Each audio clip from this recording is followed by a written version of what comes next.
The origins of the Melsene Empire are forever lost to us.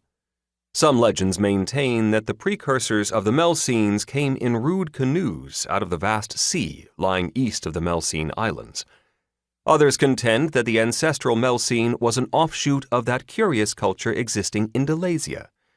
Whatever the source, however, Melsina stands as the oldest civilization on the earth. Melsina has always been closely allied with the sea, and her original home lay in the islands off the east coast of the Malloreon continent. The capital at Melsina was a city of light and culture when Tol Honeth was a rude village and Malzeth was only a shabby cluster of tents.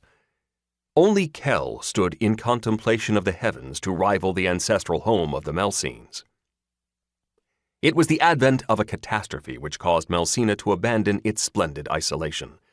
At a time estimated to be 5,000 years ago, a disaster occurred far to the west.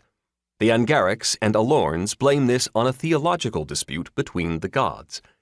Such explanation is not to be taken seriously, but it does give some insight into the gropings of primitive minds to explain the forces of nature. Whatever the source, the cataclysm involved a great split in the proto-continent and engendered colossal tidal waves. The seas first fell, then rose, and ultimately came to rest at more or less the present shoreline. For Melsina, this was disastrous.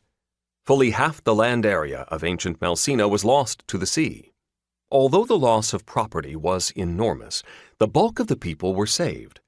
This left a pitifully overcrowded population clinging to the remnants of their former islands. The capital at Melsina had been a fair city in the mountains, where affairs could be managed without the debilitating effects of the climate in the tropical lowlands. Following the catastrophe, Melsina was a shattered city, destroyed by earthquake and flood, lying no more than a league from the new coast. After a period of rebuilding, it became clear that the shrunken homeland could no longer support the population. Thus, the Melsenes turned to the mainland. Southeastern Malloria lay closest, a region populated by peoples of their own racial stock with a compatible, though corrupted, language. To that region the Melsenes turned their attention. There were 5 primitive kingdoms in the area: Gandahar, Darshiva, Salanta, Peldane, and Rangel. These were quickly overrun by the technologically superior Melsenes and were absorbed into their growing empire.